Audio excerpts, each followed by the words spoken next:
Ladies and gentlemen, welcome to All You Can Eat Chelsea episode 219. We got brother Matise back, fresh from South Africa. We were just, and talk of the devil. We were just going to wait, and here's he. Let's do the settings correctly, bro. That's the way we like it. Matise is in the building, fresh from South Africa.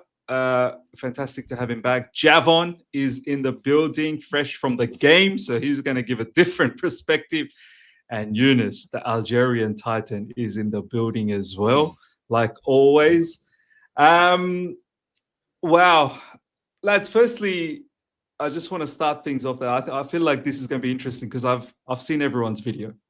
And we're all got something different to say. So it's good to have that background knowledge that I know what Matise talked about, I know what Ununice talked about, and it's very different to what I talked about. So it's going to be good because what Ununice talked about is also different to what Matise talked about. Javon obviously was in the match, so we're going to hear fresh from him what's going to happen, what he felt like. So I get the feeling it's going to be a top show. Matise, first of all, before we get into everything, how you doing, brother? Very well, living my best life. And you know what I mean? I'm just so happy, man. I'm so happy. Outside of Chelsea, more than you can believe. I'm so happy. More than you can believe. More than you can believe, man. More than you can believe. It's sunny outside. The temperatures we're seeing in the UK we've never seen before. Record numbers. It's making me very happy. Love it. I love it, bro. I love it. This happiness. It's wonderful to see, bro. It's wonderful to see. Javon, brother, how you doing, bro? The match, stadium, atmosphere, all of that. What's happening, bro? First of all, outside of football, I'm doing well. Fantastic, even. You know. But nice. in regards to the game yesterday, and the atmosphere is crazy. But not from our fans. Not from our fans. But we'll get into it when the show starts. I'm doing well. Ready to get the show started. Good stuff, bro. Good stuff, man. Yeah, the Flamengo fans. Wow. They are something. They are something. Ununice, bro. CM Punk did a nice. Sorry, not CM Punk. Cena did a nice pipe bomb. I don't know if you got to see that. You did a bit of a pipe bomb as well on your video post-match. you didn't hold anything back. You laid it how it was. You laid the smackdown. Bro, how's things, bro? How you doing? I know it's ironic, isn't it? And look, what's even more ironic is I've actually not seen the new pipe bomb yet. Don't spoil it. Don't spoil it. Don't spoil it. You gotta watch it. I've heard, but I've not watched it. So we'll see. Later on, I'll definitely catch up. But yeah, my pipe bomb was needed, I feel, because like that, we'll get into it.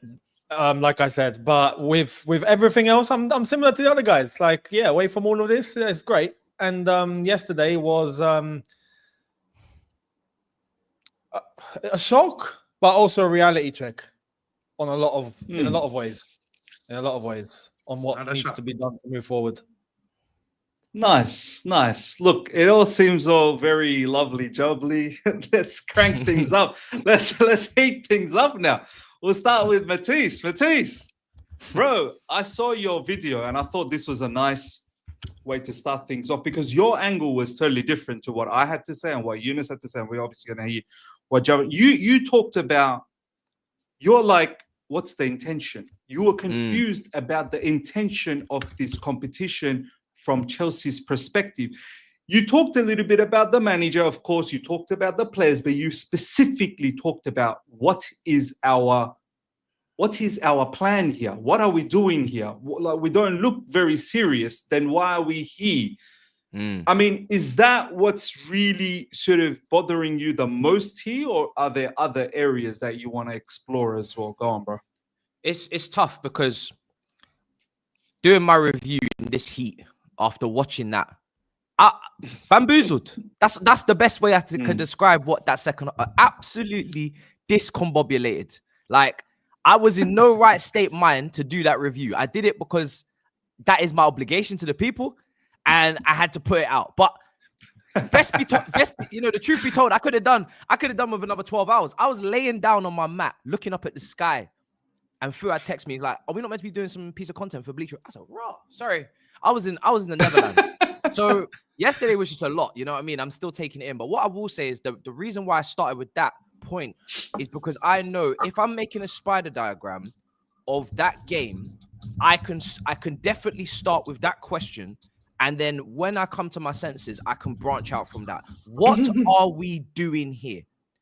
We weren't very impressed with the squad selection. All the malarkey around Kendry Pires, especially when we see Cole Palmer dropping off in the latter part of the season.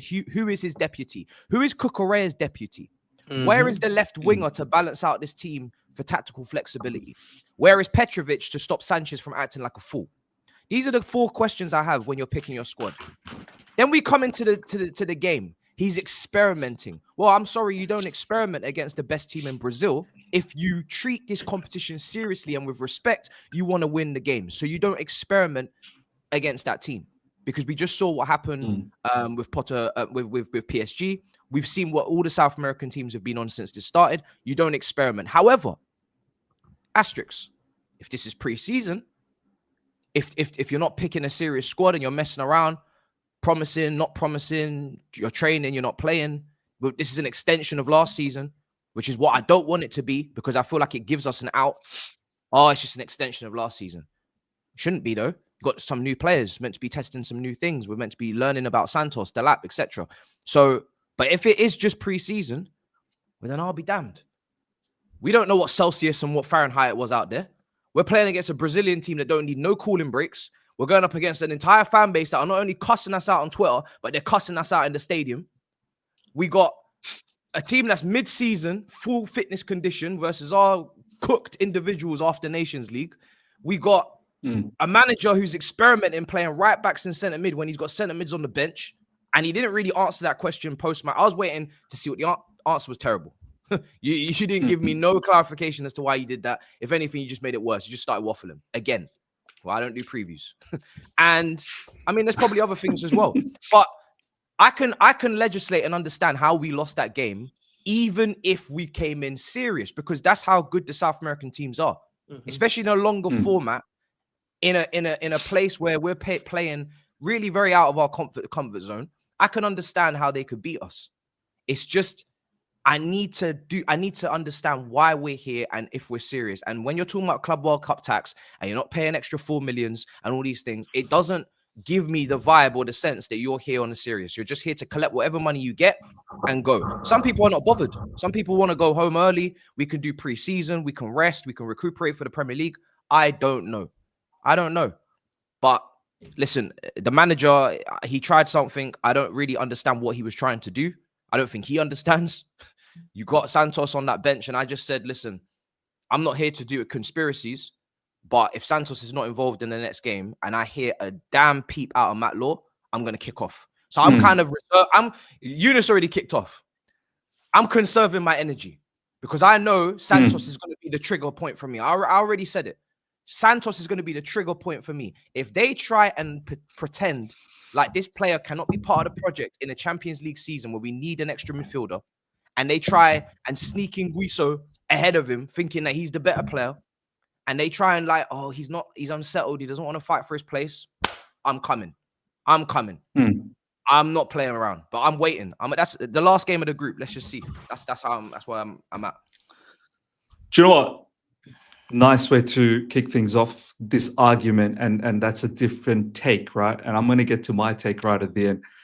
I want to now go to Ununice and then Javon. Ununice, you didn't talk about seriousness because we talked previously before the tournament started that it should be serious. It needs to be serious. So the conversation of whether this is serious or not is void and null. It's serious. Fans are saying it's serious.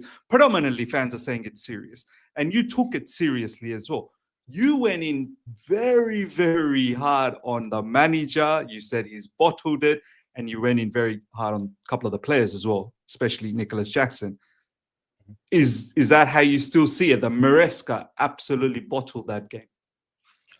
You're right. So to take it with that perspective of, is this serious? If we're seeing all this as a serious competition, then yeah, The reaction I gave yesterday is completely justified, 100%.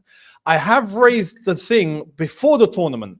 So just before the tournament started, this was also my question, was I'm taking it seriously because we're fans. You lot are as well, because this is the club, this is the World Cup equivalent for football clubs, right? It's a fully fledged tournament.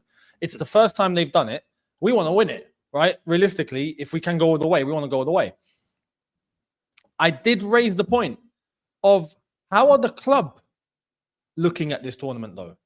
And I raised that because of what it means for pre-season. So if we were to go all the way to the final, my previous point was the way that the club could be looking at it is that if we did reach the final, there's not much time until the league campaign starts. So I said, I don't think the club would be upset if we got eliminated beforehand, right? My point, just because of the time that it would be that would be needed in order to have somewhat of a decent preseason and to have some good rest for the players. If not, they're probably going to end up getting cooked into next season. Or we need to have a really, really limited preseason and then just kind of, just keep the momentum going into the start of the new season. So that was my take on what I think the club might be thinking. But that was just a theory. That was just me looking and going, how might they look at it, right? But us as fans, no, we're in a competition. We want to win it. Yesterday, and someone just mentioned about the prize money. Well, there's enough money that's already been made. Do you see what I mean? It's not like Chelsea are losing here. We showed up to the competition and picked up 50 mil. Done. In the pocket. Each time we get through, we pick up 1.5. We get to the next stage, we pick up another 7.5. But after that, yeah, you can get all the way to the final and then end up picking up another, maybe 20, 30 million if you go all the way. We've picked up the majority of it. Do you know what I mean? So it's not the end of the world if it means that the players are going to have a bit more rest and then the start of a preseason. I'm not justifying that though, because for me, listen, we're in this competition. I want to go all the way, right? So that's from a fan perspective. But what we saw yesterday, just in its context on the game, I felt like we had what it took to pick up 3 points. It was basically in our hands. And then we shot ourselves, not in the feet, we shot ourselves in the head. Like Maresca doing what he did at the time that he did it was unnecessary and sent everything left. That was the catalyst. That's why I went hard on Maresca, because I felt like, and I said this on the watch along, if we get the second goal, we can start experimenting a little bit. It's like Matise said, you can't be experimenting in that circumstance against a Brazilian team that we can see are actually serious, right? And actually have a level for all the reasons that he's already mentioned. Like they're in mid-season and they've already got a rhythm and the heat is in their favor and all of that. Cool. But we were 1-0 up. We need the second goal. After that, you can start bringing off any players, even if they're some of your best players, to give them some rest, change the dynamic a little bit. We were thinking of doing that at 1-0, and then we conceded, and then he proceeded, and then it all went left. So I'm saying Maresca bottled it in that regard because he didn't have to do that then. I would have kept the strongest team possible out there to try and get the second goal. Because if not, you run a big risk of losing the result. And that's exactly what happened. So that's why I went in hard on Maresca bottling it in that regard. But you could also say he wouldn't, anticipate Jackson to come on and 2.5 minutes later try to break someone's leg, in the similar fashion of losing his head like we saw against Newcastle. So that sent me over the edge just in regards to Jackson, because now I'm thinking, brother, you don't actually care now. Like I've lost all sympathy here now for the player. Against Newcastle, I heard maybe some of the reasoning of why he might have gone for the elbow, and I didn't agree with it. I was like, he saw the player, as far as I'm concerned. But you could make the case that it happens in football. There's a little bit of that. Okay, someone try and justify what happened yesterday. You won't find it, bro. You can't. It's impossible to justify what happened yesterday. But because it's not the first time, or even the second time, right? I've lost all trust in the player. Like I'm finished with him now. It's done. It's done. Like you've proven you can't hack this level. You can't. So that's why I went in on those two angles. But to bring it back, I do understand where us as fans want to see us go all the way But my first anticipation on the club's perspective was that, yeah, maybe they're looking at this not in the same lens that we're looking at it from. Maybe they're looking at it as, yeah, if we get to a point we get eliminated, it's not the end of the world. We have a good preseason then. You know? And I don't know. Personally, I don't know. But yesterday was too risky, too not even experimental in the wrong sense. Like, we done the wrong things. Instead of going to, for example, we had Reece James in midfield. Instead of tucking him back to right back and taking Gusto off to allow an actual midfielder to come on, we brought on Lavia. But then later on, you have Santos. This whole Santos thing, by the way, I completely agree. There's a big vibe in the air that how has he not even got a minute yet? Because he's not going to get it in the last. He's not going to get it in the last. We're going to talk about that. You know? So these sort of things, I would like to see experimentation done if the result is in the bag, right? Because I want to take this tournament seriously. But I'm not so sure if the club are looking at it from the same perspective, if I'm honest. No, you know what? It's interesting because I want to hear everyone first and get everyone's thoughts on that completely. So I want to hear now, Javon, as you've already seen, Matise is more about how serious. Ununice is going more in details about the manager and some of the players, and overall arching sort of feeling as to, are we really serious? But that's not the biggest factor for Ununice. It was more the manager pretty much bottled it. Javon, what's your, you were at the game. What's your take on it? For us, sort of give my take on it. See, it's kind of a difficult question because I went to the game to see our players live. Because the last time they were here, it was a preseason friendly, so we're more like academy players and not really any much first team players. So to see our players live in a competitive state, or somewhat of a competitive state, I kind of mostly went for that. If I was supposed to focus on the game, that game was horrendous. We got outplayed. We got outfanned pre-game. We got outplayed during the game, and we got outfanned after the game. It was a whole mix of emotion. When it comes on to the actual game, Maresca, I don't know what that was. I have no idea what that was. I cannot understand. Just like the boys, I cannot understand playing Reece James in midfield when you have actual midfielder that you need to integrate. For me, it's not. For me, it would have never been an experiment if you started Santos. We act like this brother is coming from a trash league. We act like this brother has not have one of the best mid-season a midfielder can have. So it wouldn't have been an experiment to play him in midfield. And on top of that, Lavia is fully fit. Give him the first half if you wanted that extra midfielder. We saw. Side note, seeing Lavia live, absolutely amazing. That man is press resistant in real life. Just saying. I was amazing. But actually having him, you could have started him. And another thing that bothered me, why is Cole Palmer playing as a winger in this system? He looked a bit limited watching him live in this system. I see clips saying there's something wrong with Cole Palmer, but he's not making some of the passes he used to. It's strange. And I have a big question mark, which then goes to the bigger question. Are we taking this seriously? Are we taking this seriously? And I said this on the previous episode of All You Can Eat Chelsea. Don't be surprised if we lose to Flamengo, because if you watch football outside of England, you know Flamengo is a very good team. You know that the levels of competition is up when you go up against certain South American clubs. Flamengo is one of them. And they bopped us off the park, especially Don Cucurella side. Seeing that demolition live, I'm like, they're doing Cucurella like this, and it's simple 1-2 play down that side.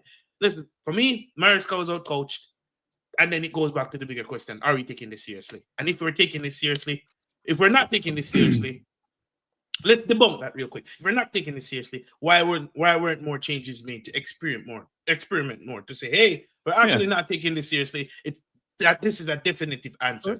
If we are taking it seriously, first couple of lineups, the matches were pretty serious. If that's how I thought. Like, I looked at it was serious lineups. Yeah, I thought the same thing. We're not taking. See, and that's what frustrates me, because if you're not taking it seriously, make wholesale changes. Let's see the players that are going to be used in the squad. Let's see some of the players that are going out on load. Okay, you're taking it seriously. Why are you doing the same things that we know don't work from last season? He wasn't playing Reece James in midfield once we got on the winning run at the end of last season. So why are you reverting back to the type that you know something is not going to work? You have fit players now, and you have fit players that need to play, that had some of a break because they were injured last season. You have substitutes. You have a striker in the lap that was doing great. Why are you putting on Jackson at a time where you need a second goal? And you know Jackson is a liability now. Yes, the brother can create, but the finishing is still not there. It didn't magically improve overnight because the lap came, because there's competition for a couple weeks. That's not how that works. You know? So to answer your question, he is taking it seriously. It's just a bottle job from the manager. I'm going to call a spade a spade. This is a lapse from the manager. This is on the manager. Your starting the lineup was incorrect. You're misusing the squad, and you're mistiming your substitutions. And let's talk about the defensive errors. You know what?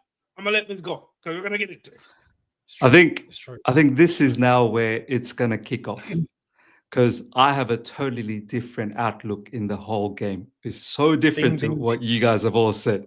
So this is where it's all gonna kick off, and you guys can jump in wherever you feel like that. Miz, you've stepped the line. I'm going to interject. So you're happy to jump and dive and attack me as much as you want, because everything that you guys have said, I've looked at it the total different way to it. So this is what I saw, right? I don't know how many of you guys watched Flamengo, their first game against Tunisian team, Esperance. I actually watched that. I watched that game, right? Because I wanted to see how they play. And I was absolutely bamboozled, because a lot of people told me that Tunisian team was a very strong team and they're going to do something in this group. So I was going into that match with an expectation that that Tunisian team was going to be all over Flamengo. Do you know what I saw in that game? That Flamengo team bent over that Tunisian team and rammed it up the backside for the entire 90 minutes. What an analogy. It was... because I was thrown off. I'm like, I came into the match hoping that team was going to do something, and then that team just got demolished to smithereens, right? And I'm not even undercooking this one bit. Flamengo absolutely bamboozled Esperance. I think that's what they're named or called or whatever, right? Esperance, yeah. They play a high line. They play with a lot of intensity. They press, counter press. They lose the ball. They want to box you in. So I got away from that 90 minutes thinking, do you know what? This might be a bit of a challenge for Chelsea, but I still expect us to win, but it's going to be a challenge. So I walked into this game, Chelsea versus Flamengo, not disrespecting Flamengo one bit. I walked into the game thinking they could beat us. So I already had a mindset that this is a serious team. This is no Mickey Mouse club. This is no LAFC that we can just rock up whatever and the result will come. Then the lineup dropped. Can any of you guys complain too much about the lineup? The only thing I said in my watch along before the match started, recall yourself what you said before the match, right? The only thing I complained, and not even to the utmost level where I lost my mind. I said, I don't really understand Reece James and Malo Gusto. You know, Reece could have played right. We could have had a midfield. That's the only thing. Besides that, everything else, I said, you know what? I probably would have done the same thing as Maresca did. I would have done the same thing, right? Then the match started. And you can already see Flamengo on the front foot. They're pressing. They're dominating. It wasn't a surprise to me, because I saw what I saw against that Tunisian team. Now, a lot of people were saying in the live chat as that play was going on, what's going on with Chelsea? This is unbelievable. We cannot accept this. How are they dominating? Look, there are different types of playing football. You can win games differently. We didn't necessarily dominate against Nottingham Forest either. We didn't dominate against a lot of the teams right at the end. We played smart. And I thought, do you know what? It's been a long season. And I get why Maresca probably doesn't want to go toe-to-toe against Flamengo, because what that would have done is, let's say we want to have the ball. We also want to have the ball. You think Flamengo was just going to go, do you know what? We're going to go into a mid-block. We're going to go to a low block. Yeah, have the ball. No, they just don't play that way. They would attack as well. And that would create a transitional game. That would create a basketball. One team attacks, the other team attacks. It would leave a lot of space in behind our defense. If we played a high line, if we wanted to press, wanted to box them in, which is not possible. They are not willing to be boxed in. Flamengo will not be boxed in. That is not in their game plan. So for me, what Maresca was doing, until we conceded, and I'm going to get to the conceding part, I had no issues. I seriously had no issues. Because we were defending, we were resolute, we picked them off when we needed to, we got the goal, right? And if you remember, before they scored, we all watched and we saw the stats as well at halftime. They had a lot of possession. They didn't create anything substantial. There was only one goal line clearance from Levi Colwell, and a lot of people have a problem with that. So now we can't have goal line clearances? Yeah, Levi Colwell was there. He cleared it. So what? They didn't score. Bottom line, they didn't score. What do you expect Levi Colwell not to be there? No, let the ball in. They deserve to score, so I'll let it in. No, he defended. And we defended as a team well, I thought. Yes, there were still gaps in midfield. But I thought with the atmosphere, with what was going on, it was pretty much a Flamengo home game. We took care of business. Then in the second half, it capitulated. Once again, I don't think tactically it got capitulated. If you look at the goals, Malo Gusto, both the times, balls coming in and my man's misjudging the flight of the ball. He's misjudging who's behind him. And that header goes directly back into the box and a tap-in happens. Once those two goals go in, back to back, and it's not because tactically we got done, it's because someone's unforced error led to those goals. It wasn't as if they've opened us up, split our defense open, made us look like a fool. No, that's how I looked at it. And from there, Nicholas Jackson didn't even give us a chance to come back. We could have come back at 11v11. It's 2-1. There was ample time left. We could have, but he did not give us a chance. He put studs high on the player, got himself a red card, and for me, that was the end of story. So I don't understand how I can say Maresca's bottled it or we're not taking it seriously. I felt it was going the right way. But it, as Matisse said, it just blew up in our face because of a couple of individuals that weren't paying attention. You have to pay attention in these matches. So I got torched for saying all of this in my post-match because I thought, do you know what? And I want to say this, I'm not accepting a defeat. All I'm saying is, I don't think there's a huge blame that you can land on whether we are serious or not. I think we've shown serious lineups. We've got Delap in. We should have got Mike Mignon, 100%. But I don't think Sanchez was a major problem. Yeah, he did some iffy things, but it wasn't a major problem for the first two games. Delap was good, but I get why he's getting substituted off, maybe because, once again, just getting adapted into a new team. But it's those two individuals that has ruined this whole situation. That's how I look at it. Happy for you guys to disagree. So here's the thing. They're ready to pounce. They're ready to pounce. No. Because I'm gonna dissect this. Not angrily, right? If you're going to go with that, my question to you is, then why are you doing the things you know don't work? Because you've done it in a more competitive standard in the previous season. Why is which things didn't work? Midfield? I'm getting to it. Why is Wisham still in midfield? Why is Gusto, who's had a poor season, all season still playing at right back in this season.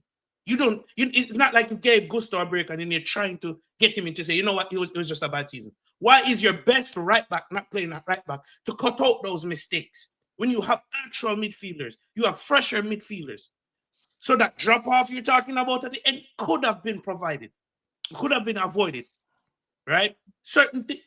I get the Delap part. I get the Delap point. Why are you not putting pieces around him and not just doing a straight swap? Because we know what Nicholas Jackson is like. Why? I know he's not the best right now. Why aren't we seeing Noni earlier in the match? Because we needed pace. Okay. Watching that game live, we needed pace. Pause the Noni situation. I want to talk about what you just said, the midfield and right back, right? Let's just quickly touch on right back. Malo Gusto was brought in as a right back, right? He was bought in this football club as a right back, and we know how good he was under Pochettino. I absolutely agree with you. He had a flop season, the season that just finished. But he did play right back, no? Like against Flamengo, he played right back. That's his position. So we expect him to do a job at right back. Like if we can't expect you to do a job, then are we saying let's get rid of it? So this is where I was going to jump in. The reason why this doesn't stack up is because I heard the words experimenting. And that is why I brought it back to, are we taking this seriously? The lineup may have been serious in terms of names, but it wasn't serious in terms of shape. Because there is no legislation for all of those changes shape-wise in terms of, I didn't even know what I was watching. I was just seeing players in zones. I'm seeing Reece James as a right side centre-back / midfielder. I'm seeing Gusto as like a wing-back. Neto's kind of playing as like a second striker to Delap, but he's like, it was not normal. And that's why when he comes out after the game, he says, I was experimenting. I'm like, oh, yes, you was, because that is not anything like what we have seen in previous fixture. And then when we take it back to Gusto, you have been shit defensively. Forget inverting, forget underlapping into half spaces. He has been shit defensively for months. Yep. I went to the Conference League final. He was absolutely atrocious. I don't want to hear, I trust Josh. I don't see Josh. When I say, are we serious? It's not even just about the game. I say the whole tournament. Cucurella is getting destroyed. No shit. He's played football the last 18, 12 months non-stop. Where is the second left back in the squad? Where is the future proofing and the planning and the foresight to say, we're going to need to take the left back out at some point. He's going to die out there in the heat with his long fucking hair. I need some options. No left back. We're experimenting, but there's no Kendry Pires. We're bringing in players like Nkuku who we don't trust, who we don't want to keep. There's experimenting, but we're not using Andre Santos for any minutes in this game. Someone that can bring energy. Someone that does lead in League On for tackles and interceptions. In a game like that, where you are dealing with crosses and physicality, where is the best aerial defender in Tosin? So that, for me, there's too many things that happen in that game that don't make any sense. Even though I agree with you, the first 60 minutes, I thought, actually, first half, I don't even want to say first 60 minutes. I don't think it went wrong from when we conceded. I just think from the moment the second half started, I saw a change in terms of we were conceding massive chances. We were getting breached. We were looking worse. In the first half, it was controlled chaos to a degree. Like you said, we didn't concede loads of massive chances, but it was very clear that we weren't the better team. And the goal that we got was lucky. Let's be honest. That was a defensive error. It was lucky. Yeah, it was an opportunistic moment. Yeah, it was an opportunistic moment. And the one thing that Maresca cannot get away with, unfortunately, in this particular thing, I'm more annoyed with the setup in terms of what we tried to do and how wild and random it was as opposed to the substitutions. We did not create any clear-cut chances in that game.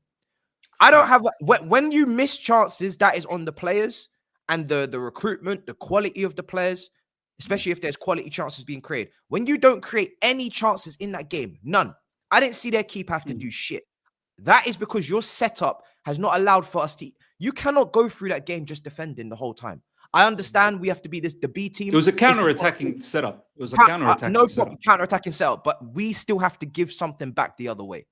We have far too many options to not give something back the other way. We didn't create anything. I didn't even mention Jackson in my review because personally, I didn't see us coming back into that game 2-1 down. I know you're saying we could have got back into it. I know the manager's saying it. Personally, I didn't see it. The way we were getting ragdolled in that second half, I didn't see us coming back. And the reason why I don't mention Jackson is because personally, that's not the tipping point. That fixture is not the tipping point. I was already warming to the idea of bringing in Ikatike in replacement of Jackson, even though they are stylistically quite similar, because I just believe that Ikatike's got more potential in terms of his shooting, in terms of aerially as well. We have to remember with Jackson, this is the same player as last season. Shooting-wise, he's still a misfit. Aerially, he's still non-existent. That pass that he played for Neto in the last game is exactly what he always does. He always is a facilitator, a chance creator. Nothing has changed. So there shouldn't really, I don't really see any sort of switch or light bulb moment with Jackson. I already know he can be an idiot. And to do that in front of John Obi Mikel, Chelsea's correspondent for this whole tournament, you're just asking for trouble. Wow. I see it on my watch along. Wow. You're about to get dragged from Senegal all the way to Nigeria. You're getting dragged across Africa. On your birthday. On your birthday. On your birthday. I didn't even know it was his birthday. And people were saying on his birthday he got a card. So happy birthday, brother. To get suspended in 2 different tournaments. Initially, when I saw the challenge, I only saw it once. I was like, oh, maybe the referee's being harsh because he is very card happy. When I watched it back and I saw where his studs were, I said, yeah, there's nothing we can do about that. You're done for. So, quick question. Do you know what? Yeah, go on. My question to kind of pose to all of this is, we have to remember they had water bricks and Maresca is on the sideline, and you have a plethora of options to make subs. How are you not using any of this to your advantage? At one point, I'm in the crowd because Sanchez did a madness and I lost it. At one point, like 10 or 12 Flamengo fans just started looking at me because I was losing it. How are you not affecting the game in any sense? Maresca came out on the sideline once and did this and went back to sit down. It's a whole host of questions around it. And that's why I'm like, it's on Maresca. Say whatever tactically wasn't there. Say however you feel, it's on Maresca. I wanna just go on, Eunice. You were gonna say something. Go on, bro. No, just this a little point. Just to add on to the whole Reece James thing, because that was a big unnecessary point. There was no reason. If you're going to play Reece James, and this doesn't just go for Reece James. I feel like this relates to maybe what Matise has mentioned as well. But players need to play in their positions, right? Just once and for all. And I don't understand, especially on the lack of defensive ability that Gusto has shown, to play him, albeit, yes, at right back, to accommodate that. So then Reece James can go into midfield when we do have a plethora of midfielders. Caicedo and Enzo were on the pitch anyway. You have options in Lavia. You have another option in Santos. We know that he's of a good level. He's Brazilian as well. It's another point, right? So in this game, it's not like he would have come into the unknown. Santos has been here against these sort of lot before. It's not a problem. So it was unnecessary. You're going to play Reece James. If there's the argument of, no, look, he played in midfield, we got to take him off. Well, why didn't you just play him at right back from the beginning of the game then? That's it. Just keep him in his position. There's no need to tuck him in. Then play with an actual midfield. Later on, and what I felt like cost us the game even more was the choice of substitutions that he had made. After we had conceded the equalizer, and by the way, the second goal, if I just want to make the point, where Gusto was to blame for why that goal ended up happening. I also want to point out the man that tapped it in was the man that Jackson was marking. And I feel like even in the box, you could see prior to that how much of a presence Liam Delap was. He was front post, at one point back post, and one point, getting himself, he's a lump, right? I feel like even in that sort of situation where we were lacking defensively yesterday, you can even rely on him more. But that's not the biggest issue anyway. We then made substitutions again to take off Enzo Fernandez, which, and again, if you're going to do it, but at this point we're chasing the game, to bring on Madueke, who there wasn't going to be much from there anyway. I don't feel. And then Mark Gu as well. You want to bring on a striker, just do want to bring on a striker. But you've taken off Enzo and you've taken off Cole Palmer. I understand maybe some of the doubt in Cole Palmer during the game, but you are taking off some of the only keys that are actually in your hand. Now you've taken that. You've got no key to open the door. I don't think Eunice. I don't think these. When I was seeing these substitutions, I didn't get a sense of we're trying to affect this game. I got a sense of we're trying to give minutes out and we're taking people out that might be tired. And this is where I come back to the heat. Exactly. These temperatures and this game was not made for us. And that is why I do understand and agree with your counter-attacking kind of ideology of we just sit in, conserve our energy and just soak it in and soak it up because we're not really capable of going toe-to-toe. Because the transitional game would have been mad. It would have been taxing. Facts. We're not capable of going toe-to-toe with peak physical, Brazilian team ready to play in these conditions. We can't. Not after 38 matches that we've played in the league. And maybe that's partly why second half there was such a drop-off. Because the concentration levels, even mentally, we talk about physically all the time. Mentally, the season is taxing. Mentally, the amount of games we're playing is taxing for the players. I feel like, yes, there must be more international players in the Chelsea squad that are doing up international call-up than the Flamengo squad. Go through that team, how many people are playing 100%. It is mentally taxing. And I feel like we haven't even brought that up. It's mentally taxing playing football. It's mentally taxing playing in those conditions. It's mentally taxing playing at a pace, at an intensity, making decisions. This is all mental shit. The game is a mental game. And why was there such a significant drop-off in the second half? And we're seeing lapse of concentration. We're seeing stupid errors. Mental. And if you're taking Matise, players that are tired, we literally played a few days ago as well. And this is what I wanted to say to Ununice, that Ununice makes a good point in the sense that why are you taking out key players that can change a game? But the way I looked at it was what Matisse said. Surely somewhere along the way, fatigue might have crept in here. And if you keep players on like Enzo or Delap or anyone else even longer, you could jeopardize the upcoming season. You could jeopardize a player getting seriously injured and not feature for a long time for the next season, which is very important as well. So I thought those substitutions, even though, yes, you're right, why are you taking out key players? But I still expect the players that are coming in. It's a squad, no? Like, this is a squad. This is why I want to go back once again, the Malo Gusto point, and I'll get Eunice to say this as well, and Matisse and Javon as well. I want to get definitive answers today. Do you know what I mean? I want to get definitive answers on each of these individuals. We just talked about Malo Gusto. I looked at it that the brother played right back. If he still can't do the job, and I know he didn't do the job last season, what are we saying then? What are we actually saying? A lot of you guys are saying, nah, he shouldn't play. What are we saying? Is he ever not going to play? Like, is he going to play? Is he not going to play? Like, what is the definitive answer for Malo Gusto? He played right back. Why can't he defend? He shouldn't have from the first place. Like, Reece James should have been there. If Reece James is fit, club captain, he's there, he's ready. Don't play him in midfield, play him at right back. Stop this experiment. Yeah. And then later on, if you've got the game under wraps, this is why I was against these subs being made at 1-0. At 2-0, cool. At 1-0, no. Once you've got the game under wraps, you've got a level of certainty, you can start prioritizing fitness and tiredness and start making some changes if you have to. But the game is in the bag. So Eunice, we weren't there. If you played Reece James at right back, let's just say argument's sake, you played Reece. Who's your third midfielder? So you got Caicedo and Enzo Fernandez. Who's the third guy that you're playing? Well, Palmer on that right-hand side probably shouldn't have happened in the first place. I would have brought him in centrally. But if we're going to change a midfielder, then there are options there. We don't need to go to Reece James. There is Lavia. There is Santos. Whether you want to be a bit more defensive, just played a few days ago. Or you want to be Eunice, Lavia just played a few days ago. Okay, so we're at a point. We're at a point in this tournament. Well, not just this tournament. This tournament is teaching us, right, that going into the new season where we're going to have 4 competitions and a Champions League, that some players are not going to be able to handle. They're not going to be able to handle that, basically. So that's the fact.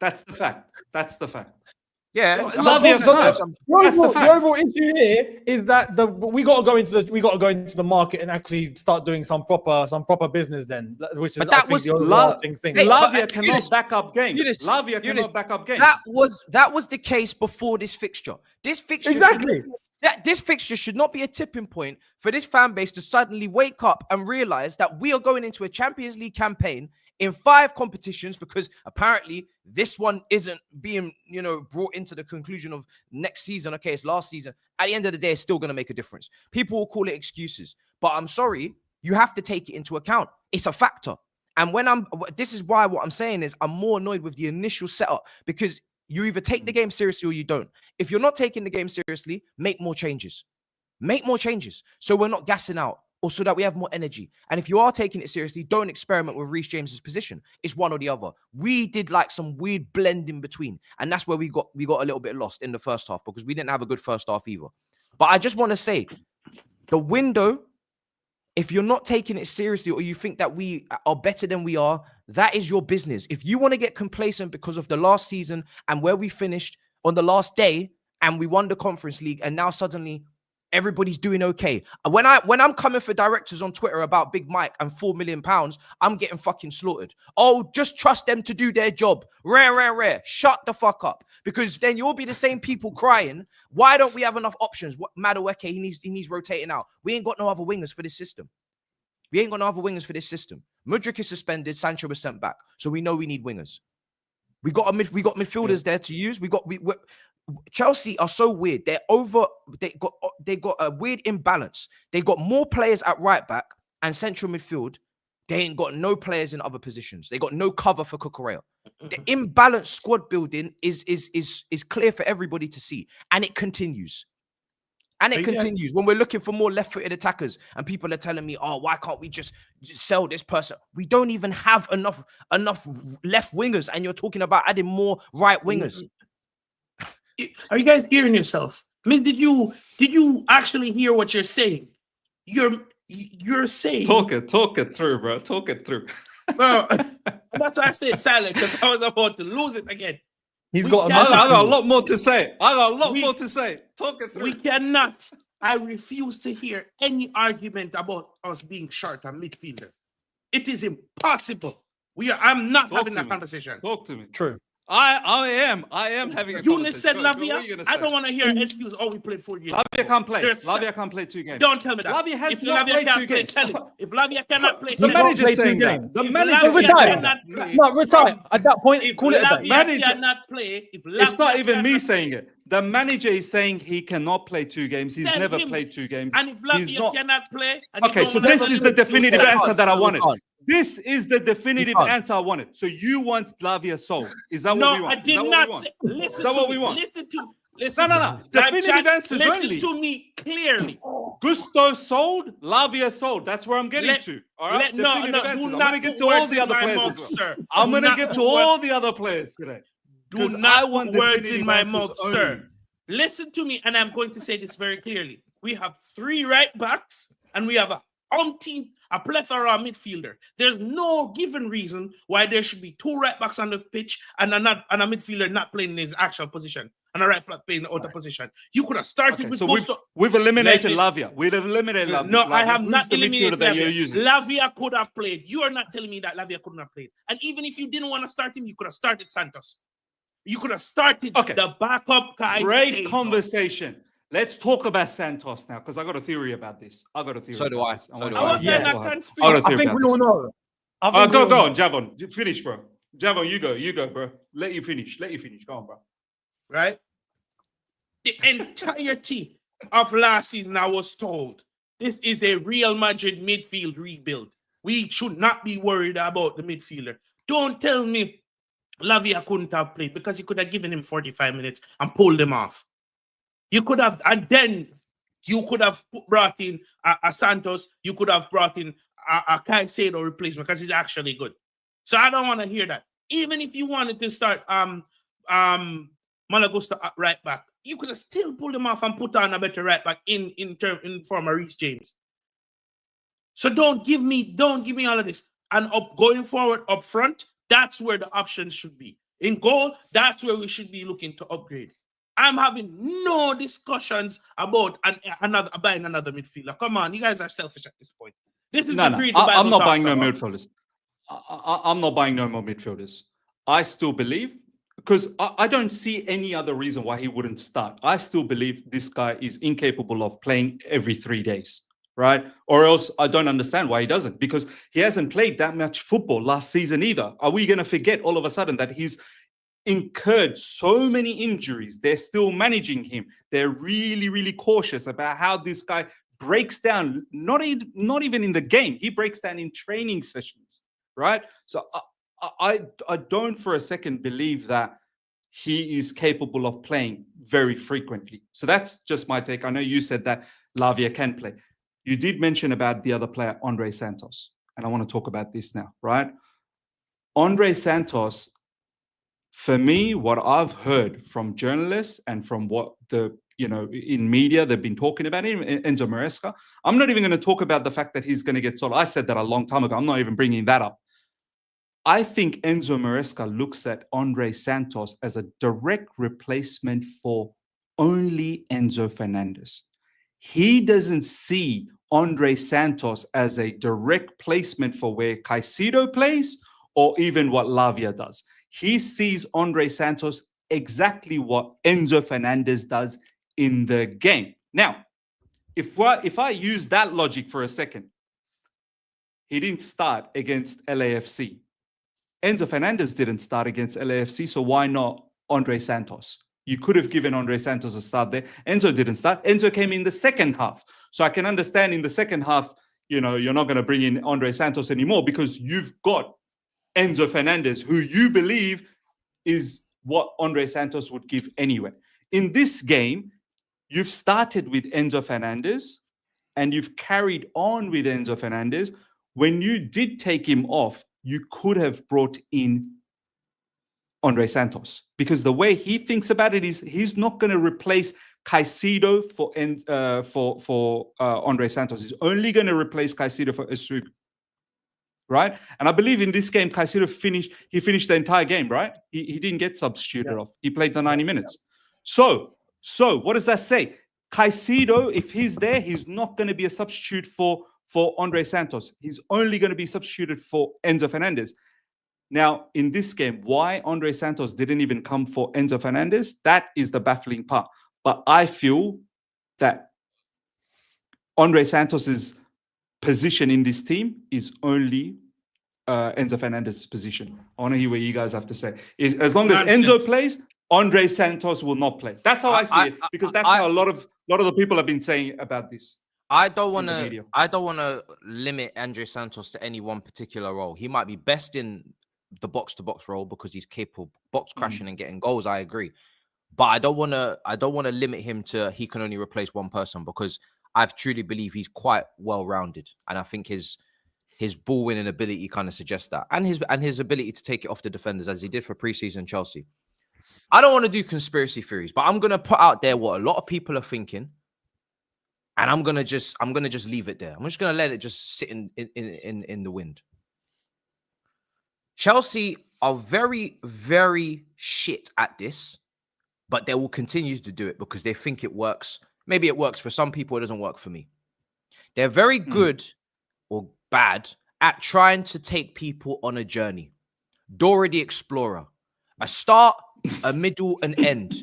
A moment of confusion or drama to keep your attention high. Oh my God. and then, right? Big Mike, valuation. Ridiculous, disrespectful, not a serious valuation for a keeper of that level.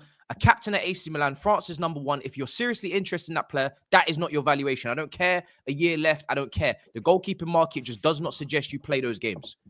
Because competition could come in at any moment. And don't say you're guaranteed to get him on a free because he could go to PSG or any other club could take him on a free, could agree personal terms with anyone. So you just don't piss around with that couple of million when you're really very happy to splash it on others, on kids, on others. And I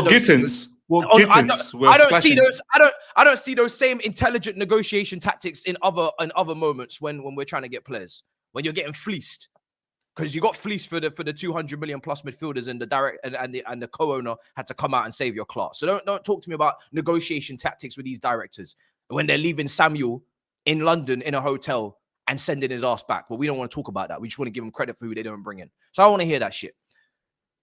If they think they can pull the wool over my eye, because this is a little bit conspiracy, and I don't truly believe in it, but I know people do. Andre Santos, we're gonna create a story.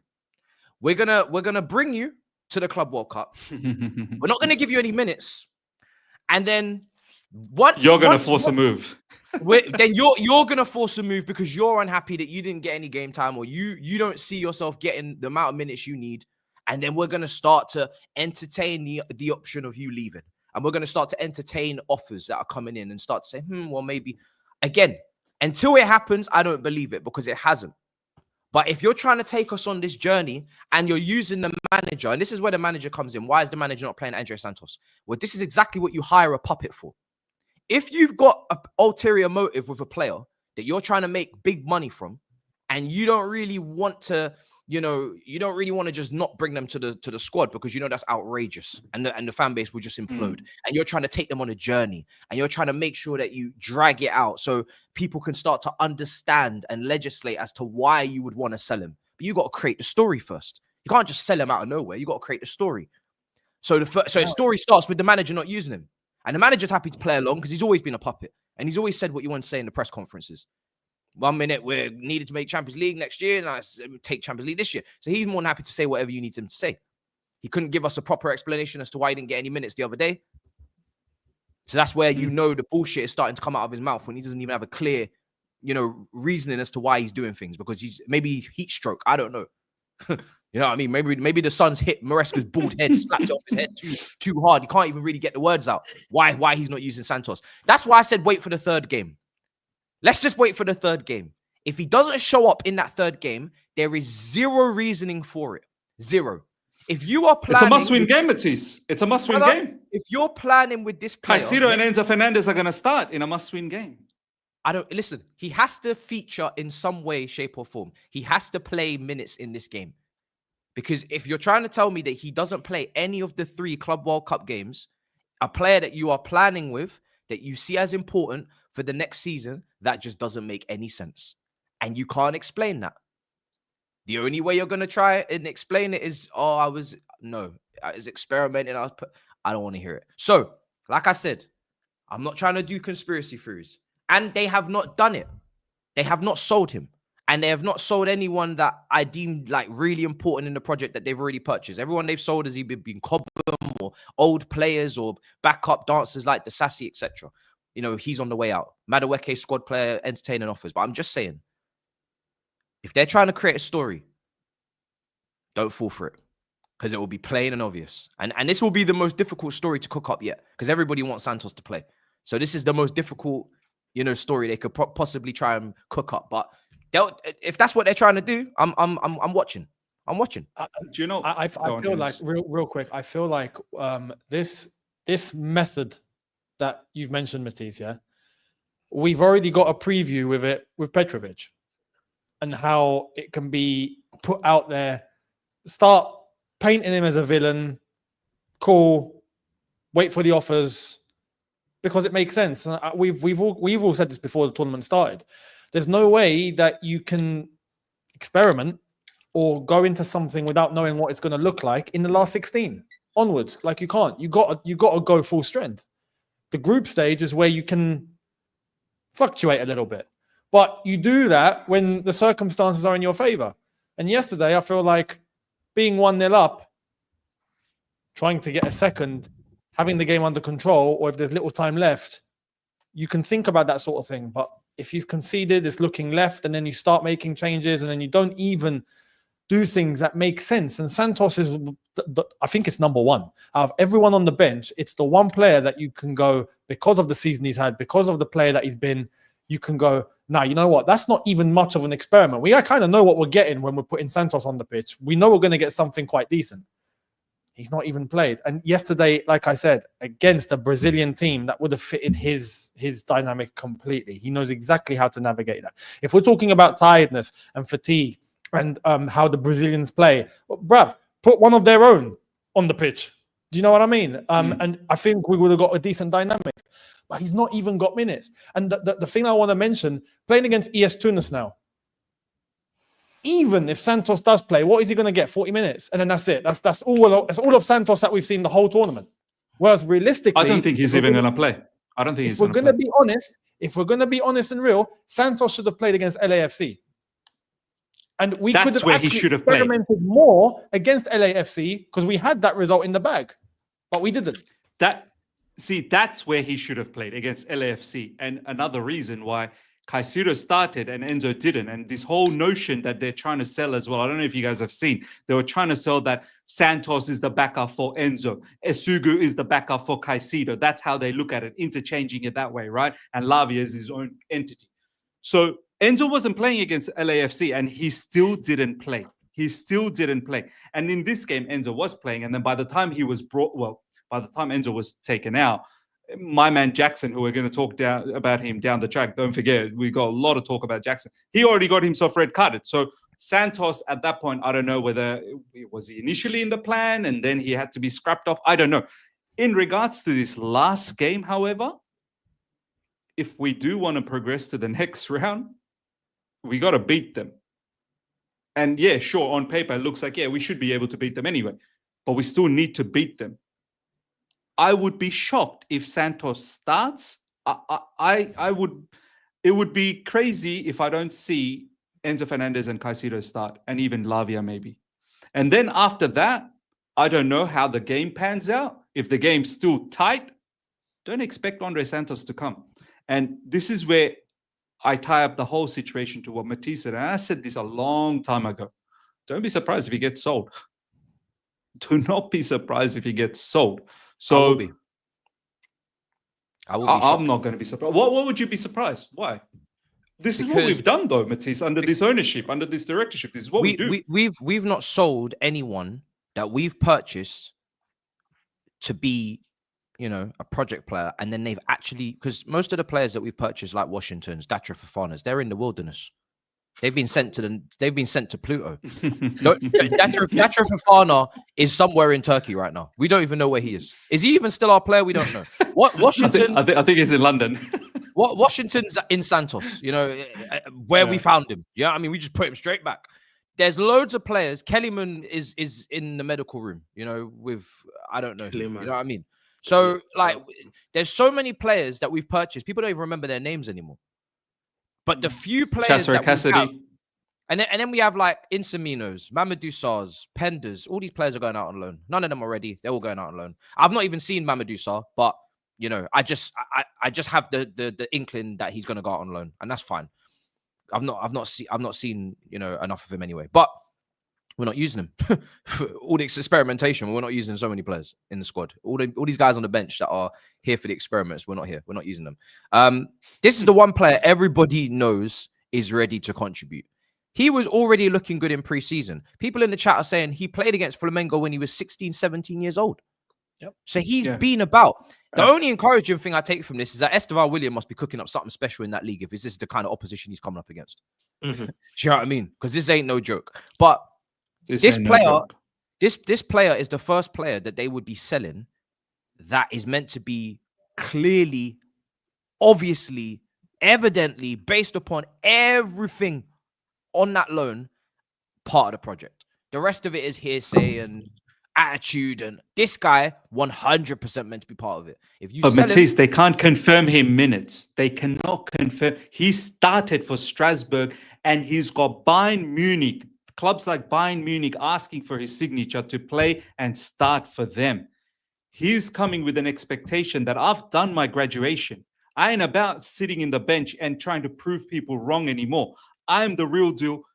I hear and I see that you got Enzo and you got Caicedo, but I believe I am just as good and I deserve to start. This is a predicament here. This is an ego situation here. No. This is what they're about to sell to you. Mm-hmm. This is what they're about to sell. I'm buying it.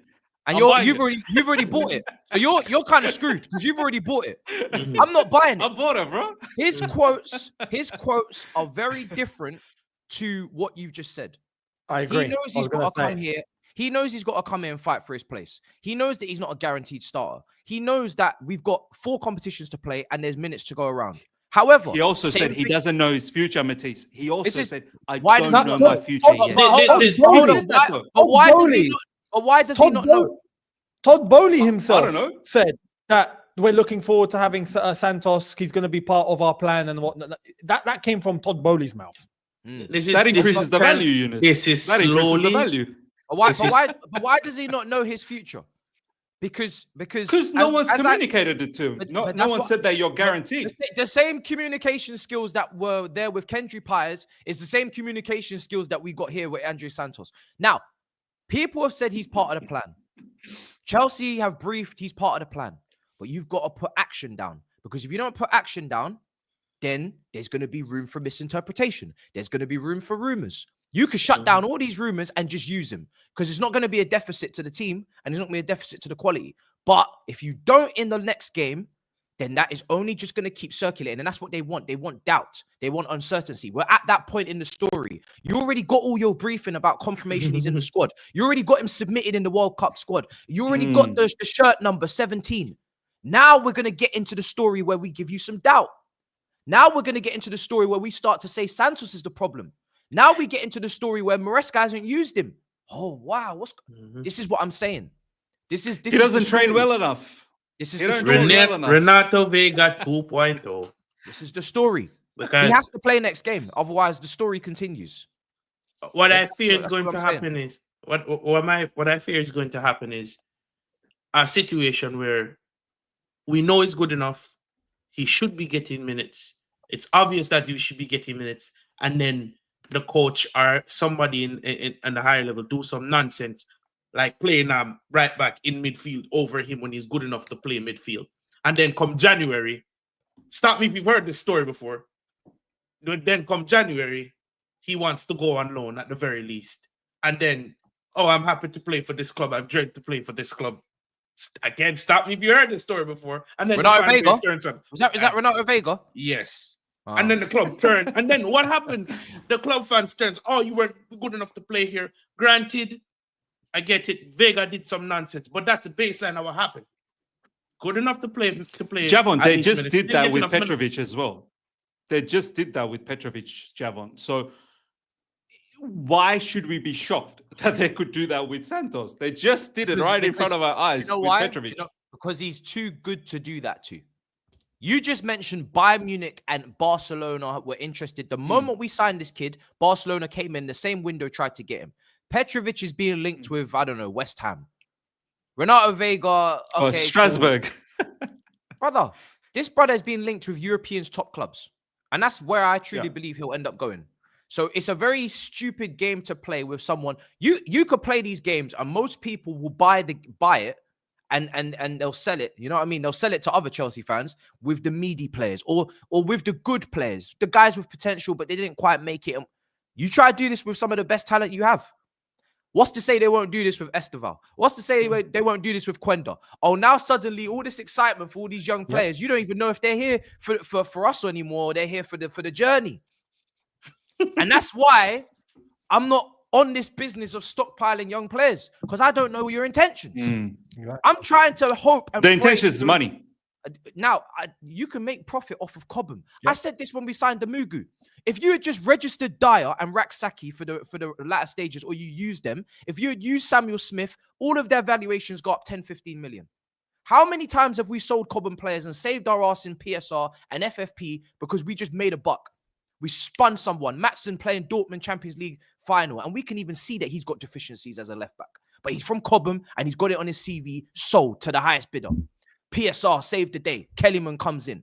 So if you're not using Cobham at least to make yourself some money as well as develop the best and try to save yourself some money, I don't know what you're doing. And this is why I don't subscribe to the Imugus. Because you could say, oh, he's going to Strasbourg and then he's going to make a profit, turn a 5 million profit or 10 million profit. You could have just made 20 million profit out of Cobham. What, Cobham players can't go to Strasbourg? Cobham players never went to Vitesse. Foolishness. Let's do the math, as Matisse likes to say. Is the mathing here? So we got Enzo Fernandez. We got Caicedo. we've got Esugu, who's apparently the backup for Caicedo, and we've got Lavia, and the fifth guy is Andre Santos. Yeah. They're all playing at Chelsea Football Club, are they? I was going to mention this. This justifies more why, yes, it's likely Santos will be sold. Even and this is what I don't understand. To try and paint the picture, this is the problem with Chelsea Football Club, is that we paint a picture, they paint a picture to us on one front, and then it shifts and goes in the opposite direction, despite the briefs and despite what we've been told, and despite what's come out of their own mouths, right? It shifts 180, and then they try and do some damage limitation and try and justify why everything's happened instead of just being honest, or just don't talk at all and keep it all behind closed doors, right? Because I would rather that, if I'm being completely honest. But the point does stand. If you've got Caicedo, who's young, Enzo, who's young, Lavia, who's young, and you bring in Esugu, Santos, who's younger, and Asugo, who's younger. This is why. But if we're going to say what is Santos 60 million bid, cha-ching. Listen, even if Santos is a backup player or a sub for 1 season, 2 seasons, is that going to change? Because Caicedo and Enzo aren't exactly 30 years old. Neither's Lavia. So but you can't strictly look at the age factor. There's things called injury and dip in form. Yeah, of course. And you cannot go through those things without quality, i.e. what happened to Jackson last season. Yeah. No, you're right. You're right. What I'm saying is, on the club's perspective, I don't like how I see them looking at this. If an offer were to come in, or if something comes in, big interest comes in for Santos, they're going to entertain it. I don't think he's sold. He's sold. I don't want to hear Bro, this. he's sold. I tell you why I'm telling you right now, he's sold. I tell you why I don't want to hear this. Lavia is injury prone, and we need a full season of fitness from Lavia before we can start. Eunice wants him to play every second day. He wants to. No. I have no problem with him not playing. No. Not every. Listen. Lavia. The player might want that down the line. Lavia, Reece James, and Wesley Fofana are the triple-headed injury-prone brothers, right? Triple threat. Yep. Triple threat. Is there a WWE, some sort of analogy I can use? Triple threat. Yeah? Is there a group? That's it. Triple threat. Triple threat, bro. Right? They're a faction. Three-headed brothers. The three-headed monster. Right now, Fofana's, you know that meme? Fofana's got his tongue wailing out and he's looking around. The three dragons. The three dragons. And James and Lavia are looking at him like, you're doing too much. You're injured a bit too much. You should have went for surgery. Yeah? Now, I need to start seeing some links for Dewsbury Hall to leave my football club now. What? This is where I'm getting with this. Because you can't make sense of going into a season with Enzo Fernandez, Caicedo, Inguiso, and I'm going to call him that until I see more of him, right? Inguiso and Lavia. 4 players for 4 competitions, not a chance. Not a chance. However, if Dewsbury Hall is part of it and makes it 5, wrap it up. Sell Dewsbury Hall now before I start spitting on this mic. Bayern Munich's not coming for Dewsbury Hall, though. Bayern Munich's not coming for Dewsbury Hall. You better find a home for this man right this instance. Because if he sticks around any longer, it creates more doubt in Maresca's mind. I've already got squad depth. I've already got an option. He was the best player in the Conference League, people were telling me. Please stop doing this.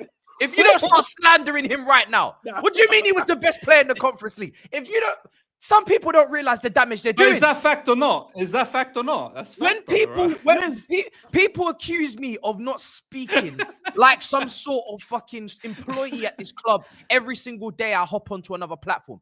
It's not just the rivals that are listening that we're battling. It's the fucking ownership as well. I'm not going to start doing Dewsbury Hall propaganda in broad daylight. Not today, not tomorrow, not yesterday. Sell him. Because I'm not encouraging that shit. Sell his club. He's going to be sold. No. He'll be sold. He'll be sold. Miss, don't assume. Miss, the last thing you should do he will be sold. Don't assume. How much money did we pay for him? How much money did we pay for him? 25, I think. 25. I think it was 30. 25. But anyway, I was 30, wasn't it? All right. I think it was 30. Oh, 30. I don't know what his book value is. I don't know how many years did he sign? 8 years? Brother, He don't have a book. There's no book for him. is there any book? There's no, Brother, please sell him. no book. Sell him. No book. Listen, There's no book. listen.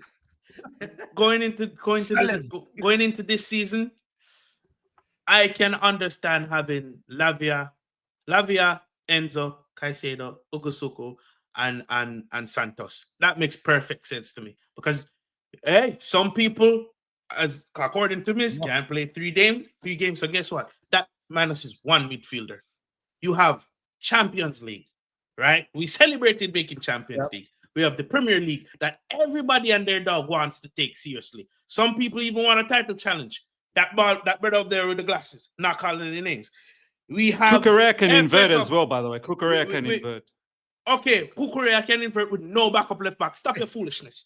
Then we have Happened. the FA Cup and the Carabao Cup, which everybody in this fan base wants us to make a deep run in. You're telling me Caicedo, we expect Caicedo to go another 38 games in the Premier League alone by himself, 90 minutes in, 90 minutes out? That's Bad. And Yeah, another factor that's that bad, that we're not considering, the type of oppositions we're going to come up against, we're going to be forced to change our tactics. So we may need another progressor in the team instead of another enforcer, like a Santos instead of a Lavias at times. So what are we doing here? Sell Dewsbury Hall and keep the 5 that we listed, and then move and then go for it because someone's going to get injured. A drop in form is going to come. I'm not hearing anything. The only thing I want to hear when it comes down to the midfield, when it comes down to Chelsea, is we're making Owens, i.e. Dewsbury Hall, i.e. Chukwuemeka, because I'm not 100% if Chukwuemeka is actually gone or is unknown. the other name you're forgetting, and we don't want to get into depths of it, is Ugochukwu as well, by the way. He's also Ugochukwu, right? And yeah. we move. And we need a backup left back because Kukurea was dying at the end yesterday. Okay, so Andre Santos, we've had a detailed conversation. I want to now move it to Ununice. Nicholas Jackson. Is this guy is over? We want him gone? This is the definitive answer? Is it? Because a lot of people told me when I said after the LAFC game that, you know what, he's not providing me. And I know I said this few all-you-can-eat Chelsea episodes ago that, you know what, maybe it's worth just keeping him, but I'm going to come clean on this episode for the record. Maybe it is time to get rid of him because this guy's just now, I don't know if the pressure's got into him. He's not performing all up, and now he's making some ridiculous decisions as well. Ununice, your thoughts on Nicholas Jackson, brother? 1 second. Oh, shit. Oh, shit. Oh, shit. Oh, He's got props. Man's about to bring a bat or something. He's about to bring Astrid Wett's coming. Oh no, he's got a bag ready. He's got a suitcase. I love how the suitcase it's seeing, it's got the green screen seeing through. The green screen is peeping through. This man said, sell this brother now. It's gone. Gone. We're good. Time to go to TSA, brother. Time to go to TSA. Wow. Listen, Jackson's gone. Priority boarding, or what we doing? First class? Nah. Listen, economy done. Just stick him on the plane, bro. Wow. Wow. We're not trying to Budget get airlines. Premium economy or Spirit. Nah, bruv. Just go and take your seat, 38D, and just 38D see you is later. crazy, bro. 38D See you is later, man. crazy. Back on the plane. listen. Near the toilet. It's on the engine. It's stinky up there, bro. It's stinky. Listen, in the last 15 minutes, there's been Juventus apparently have contacted his camp. Oh, is that right? To Juventus, the right guys. Buongiorno, bene. Take the brother. The Italian Juventus, because there's, I think, a Mexican Juventus as well. I think the Italian one, there's a Mexican Juventus as well. I don't care if it's a Bosnian Juventus at this point. Just listen, anyone, come and get this brother. Come and get this brother and see you later. Because if we're going to talk on the player now himself, it's like I said yesterday. I can't trust the player anymore. You know what it feels like at this point? For anyone that I actually see like justifying or going, oh no, you know what? He put out an apology yesterday. Like, brother, you didn't put out one for the last one, right? And I was cool with it. I don't want an apology. Don't give me one. Goes on a madness yesterday, repeating the mistake. Yeah. So you like this is what you're about. Like, you mean all of this, right? And now you want to come out with an apology? No. Keep that to yourself. I don't need that. This is like when you're in some weird relationship. You've got the evidence that your missus is talking to some other guy. And now, after 2-3 occasions where you know what's going on, you now walk in on them together and you're going, you know what? I might have to just give her another chance. Get out. Bro, pack the bag and see you later. You're gone. Do you know what I mean? Like, I'm not going to, like, we're acting like Jackson is the only striker on earth. Like, no. I would rather, at this situation, and this is not what Chelsea should do, obviously, but I'm just saying in its own dynamic. But I would rather run with Margu than try and keep Nicholas Jackson and justify all of this. I'm done. I've lost all possible trust in the mentality of the player. He's not thinking of the club. He's not thinking of his team. And you know what? It's not even like a friendly. It's not even a game that doesn't really matter. He done it against Newcastle, where we were in the midst of really needing results, and he's done it here when we were already 2-1 down after we were winning 1-0. And you're going to put your club again in that sort of situation. Baba, leave. See you later. That's it. But Ununice, after the LAFC game, Ununice, there was a lot of people in the live chat, and not just in the live chat for me, but on social media, saying, oh, but Nicholas Jackson had such a good game. Look at that pass he provided for Pedro Neto. A lot of people I've even seen, oh, look at people celebrating how Delap played for the last 20 minutes. What did he do? If anything, Nicholas Jackson was better. He had a good first half against LA. He had a good first half. I thought it was just average. In my opinion, he had a good first half purely because he just did what he needed to do. He held up the ball. He created opportunities for others. This is what he does. I'm done asking Jackson to do things he can't do, and I know what he can do. It's very clear and obvious now. So this is why, I'm not going to lie, this game didn't really do nothing for me, because I was already, from the moment we signed Delap and made him the number 9. You were checked out already. We already capped our striker potential next season, because I want Osimhen, and I'm trying to see Premier League title charge. That's what I'm trying to see. But you've just capped it there. Now, Jackson cannot back up Delap, because I don't feel like Delap should be number 1. Like, I'm not here for Delap to just be shooing number 1, and he's going to have them late challenges and get them bookings, and he's going to make the runs and get the shots off, but I'm not comfortable with that. Not when our ops are looking at the players they're looking at. And I keep saying it. What is our business in comparison to? If it's in comparison to potentially Arsenal getting Rodrigo or Liverpool getting Isak, now Newcastle go and get Ikatike. Do you think this is a joke? It's mad. Do you think this is a joke? It's mad. For me, as soon as Delap came in, that was for me the end of Jackson. I was okay with Jackson being backup to an Osimhen or to whoever. Like, whoever was going to come in and take the brunt of the responsibility. But I'm not putting that same responsibility on Delap. So because of that, Jackson's got to be moved, because I need an upgrade on the strike partnership. I need more.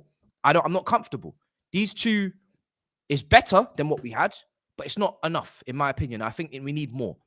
We need more. And his ball striking ability right now, it hasn't improved. His aerial ability hasn't improved. So maybe it's harsh. Maybe you do want to see one more season, but personally, I'm feeling ruthless. I feel very ruthless with goalkeepers. I feel very ruthless with strikers. I've said this before. These are the two positions that will cost you and gain you the most points in the Premier League table. Saves, goals. Conversion, save percentage. Mistakes, misses. This is it. These are the two positions. And I'm not playing with these positions. When I say I want a spine, I mean I want a spine. And some people are starting to lower their standard as to what that spine should be. I'm not doing that, because I've said it. The last few windows from top clubs in this country, they've been taking the piss. They've been signing Havertz's and putting them on crazy money, signing Mikel Merino's, signing Gabriel Jesus's, signing Chiesa's, signing Hoyland's, signing Anthony's, signing Brennan Johnson's, signing Gundogan's, past it, Doku's. The whole top 6 have been taking the piss in terms of the quality that have been coming in to this league for years. That is about to change. This window is very clearly changing, which means where we sit in the food change, where we sit in the food chain changes. It changes. Now, of course, we can hope for development and improvement from Jackson and whatnot. But if I see someone out there that just has more potential, then I'm on it. He's had 2 seasons, I'm on it. But his ill discipline has been something that's been consistent for a while. He's picked up his bookings, and I don't know what he was thinking with that red card. He says it was an accident. It doesn't actually surprise me that he thinks it's an accident and that he says it's an accident. I actually didn't see it as like malicious. It was just idiotic. But unfortunately, he can do that. And I want to put an air of caution. Delap picks up his fair share of collisions as well. Right now, it's smart because we're in the honeymoon phase and he's new. But that yellow card he picked up was idiotic as well. So I'm just saying, Diego Costa never picked up a red card for Chelsea because, first of all, there was no VAR. And second of all, just slightly more smarter with it. He towed the line. Yeah, he towed the line. Bro, he pinched. He had There's a a little, line. I mean, no one's looking. There's a line. And I hope Delap finds that line. Like, Exactly. make sure you're on the right side of the line. I'm not going to make any judgment that he's over the line, he's off the line. I'm just saying he's going to be walking on that line, and let's make sure that Delap is walking on the right side of the line, because otherwise we're being hypocritical. But yeah, let's see. Listen, I with Jackson at the very beginning, if we go all the way back to the beginning, what is it where we said, okay, look, his first season, because there was the Drogba comparisons, we all remember his first season. Look, it might not be the best. Give it some time. Yeah, we got to judge him in his second season. Okay, second season come along. What happened? Basically more of the same. But on top of that, disciplinary issues, right? And not disciplinary issues because he's a bad person. He's not Balotelli. Balotelli's a flipping maniac, right? In a funny way, but he's a maniac. Jackson's just reckless for no reason in the most important situations. That tells me you can't handle the mental capacity needed at that level. Yeah. Simple. The pressure's getting to. 2 years in, and this is everything that we have to see, everything that he has to show for it. Is enough. Enough's enough. Now, Juventus apparently are interested. Napoli. And it might be the perfect time. Listen, it might be the perfect time to get rid of him. In terms of price value. Mr. Suffering. Yeah, Mr. Antonio Conte. He's interested too, yeah? Napoli are in for him as well. Well, great. Let's start a bidding war, and one of you take him, please. Yeah? One of you take him. Napoli versus Juventus. I'm here with the popcorn ready to see fireworks. So if one of them want him, go for it. Italy's bidding war starts from 10 million euros, by the way. And that's fine. They can figure it. My issue with Jackson It's going to be tough. He can job off. My issue with Jackson is his fundamental in his playing. He cannot finish. It has improved slightly, but he still cannot finish. And then, because we all agreed after the first season, we're going to give him a second season. That drop off when we were struggling, that drop off, when we still created a bunch of chances and he just couldn't take any to get us over the line. That's what did it for me. So I can deal with a player having an aggressive side once they're putting in the performances. But once the performances and the quality is not there, you're a liability at this point. Right? You're a liability. So he has to be. I said I wanted 2 strikers from the get-go. Some people never wanted to get rid of Jackson and put him out wide. Why are you going to put him out wide? Have you ever seen him slap a shot from an angle, put it in a top corner, strike the ball cleanly from distance? No. It's a liability at this point. And it's time to move on. He had his chance. Time to move on. And I think he's probably at the right time to sell in terms of price value as well. So another season of deteriorating, we might not get the same amount of price. So we've done a lot of these players. We tried to get some definitive answers. One last player left before we do some super chats. A lot of people want to talk about this player. I've seen it all over social media. Let's discuss Cole Palmer. Let's talk about Cole Palmer. I want to hear what the boys have to say about this. My perspective on this from the get-go, I'll let you know, is what do you want to talk about here? Like, we know he's in bad form. Yes, It's not, yeah, what do you want to talk about? We know he's in bad form, but I feel like this is a conversation that leads to nothingness, because I'll tell you why. There is no alternative to Cole Palmer. In my perspective, he's our best player. So what am I meant to do? Drop my best player? Who's my alternative? No one. And then, like, if that's not what's good enough for you, you want to talk even further. So what are we saying? Sell him? You're being serious? Should we sell Cole Palmer? So the conversation really goes nowhere.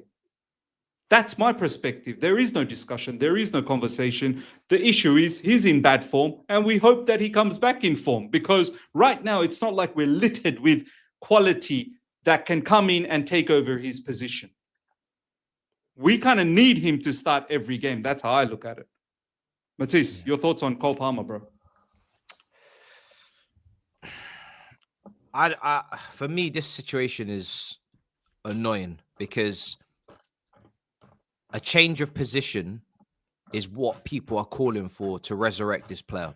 I don't think he should be playing at this level just because of a change of position. I don't think he should be falling to the level that we're seeing in the last game, where he's not scanning, he's getting dispossessed, his passes aren't connecting. I don't think that should happen because he's gone from wide to 10. That's the first thing. I don't see this as a system player. I don't see this as a rigid system player that has to receive in a certain way, has to play in a certain zone.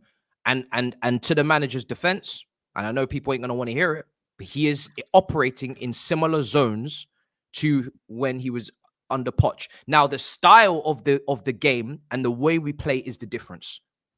We are trying to slow things down more, or we are playing with more blocks in front of us.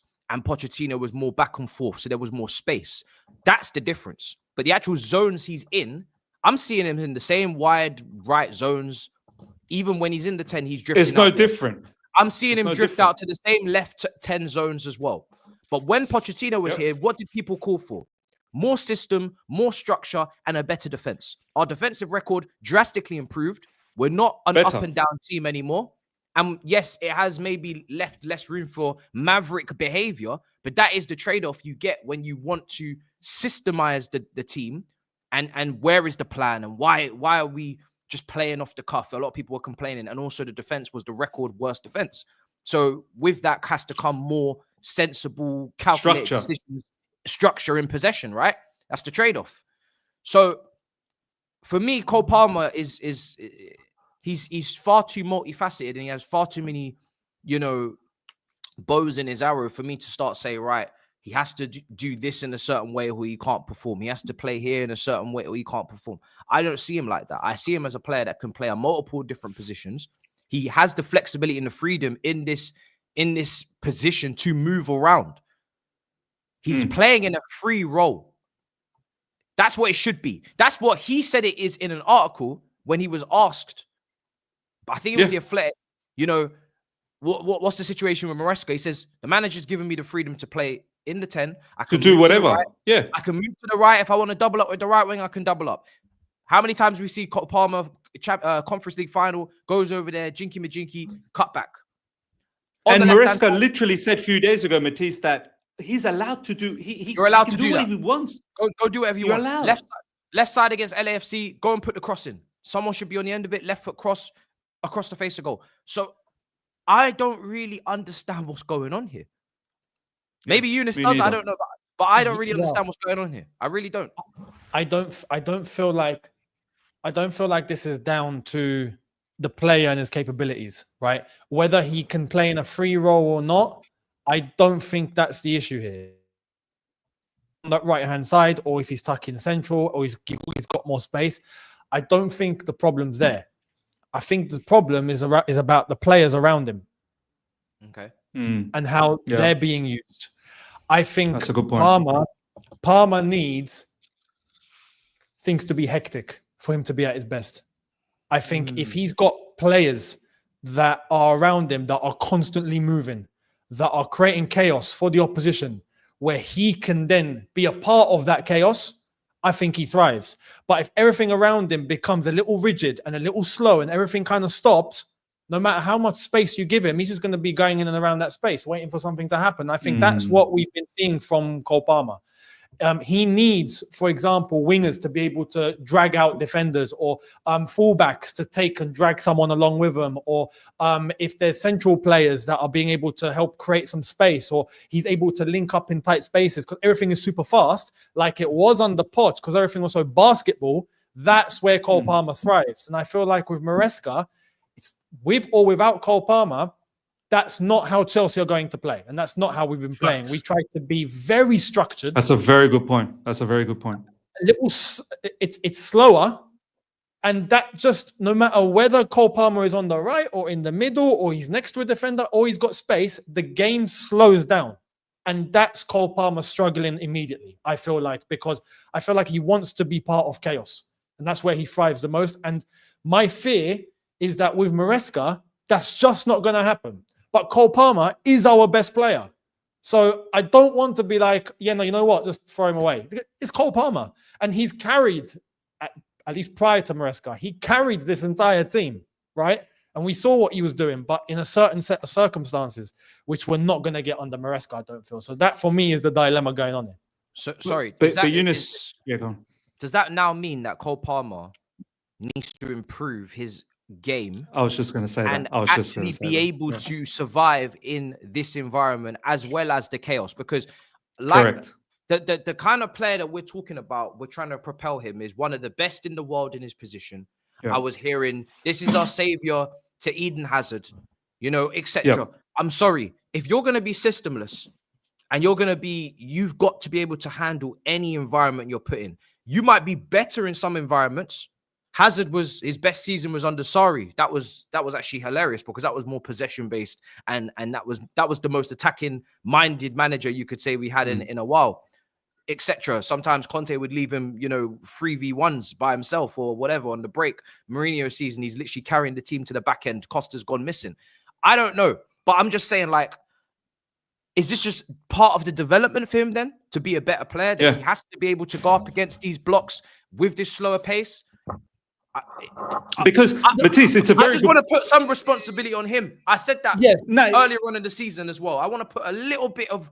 He's in his first bad season in his career, but I just want to a little bit of tennis. Figure that out. You know what I mean? And that's valid. Just quickly before Eunice goes on this, what Eunice just said, you're right. He does thrive in chaos, but I think the opposition doesn't allow for us to have chaos anymore, because they've clocked that. Why should I let you thrive at chaos when I know if I can stop the chaos, you cannot thrive anymore? So they've limited that. Do you know what I mean? So, but now it's up to the player. The way that we were playing on the pot, for example, regardless of the opposition, even if it was low block, but it was trying to just be as fast paced as possible, right? And just trying to break and force yourself through, no matter what. That is where Cole Palmer is able to thrive, because you see his strength is when he's able to link up in those tight spaces with all the players around him. It's like boom, boom, boom, boom, he's in and something happens, or he has the space and he just takes a quick shot, which under Maresca that just doesn't happen. Now, what I will say, and this is valid because Matisse has a point, is down to the individual player's capability, right? So his own skill, you give him a ball. Is he the sort of player that can just take it by the scruff of the neck and go, look, I've got the skill, I've got the capability, I'm going to try and go past two or three players and find the space and try and put into the bottom corner or something. If there's no solution, can I do that? Which is not what we've seen enough of. So that I can put on the player and go, maybe he needs to take a bit more risk on that. But again, what's the dynamic between him and Maresca? Because it was a little bit of a contradiction. We saw that Palmer was kind of frustrated of going sideways and backwards. He wanted to go more forward. And then Maresca come out afterwards saying, well, that's what I want. Well, do it then. I'm like, hang on, what? How's that happened then? Like, well, you not understood that? Like, so I don't quite understand what's going on between player and manager, But I would like to see, perhaps from Parma, a little bit more initiative, just in his own ability. When there's no option, because what it feels like is when there's not much option, Parma just like everything just flattens. Whereas when you talk about Hazard or you talk about these sort of players, in that situation, they're like, listen, just give me the ball. Screw it. I'll do it myself. Hold my beer. And we haven't got enough from Parma in that regard. It's like he needs everyone else around him for him to be at his best. I would want to see a bit more initiative based on what he can actually do himself. That I would say. So, yeah, I would agree with that. I agree with everything you guys say, but the only thing I want to give him a bit of grace, because I think it has played on the player's ability and psyche. I keep creating chances and no one finishes.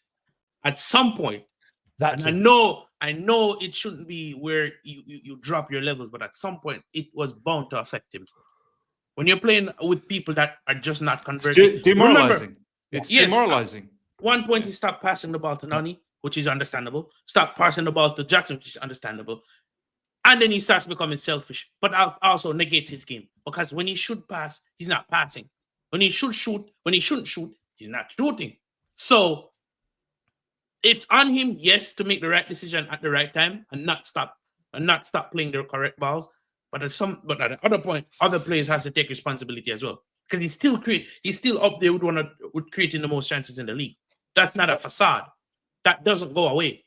So I think if we put better players around him and give him some time, we'll get the Palmer of old.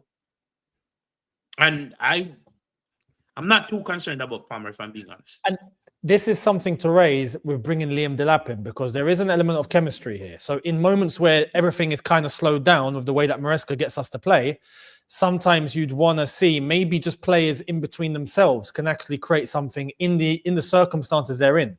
And we know that him and Delap have a history together, right? There is an element of chemistry that's already there. I want to see maybe how that ends up playing out. Maybe that will actually unlock something in Cole Palmer even more. I think it will. From the little bits and pieces, and I know it was LAFC, it looked like it could click. I know it didn't show up in against Flamengo, but I think that might work out. But yeah, look, the bottom line with Cole Palmer, there's things that he can improve. But if you're asking for him to be dropped or be sold, if that's the discussion you want to have, that's the conversation. Well, I don't know if that conversation is going to go anywhere. The only conversation you can say is that, the stuff that we've said.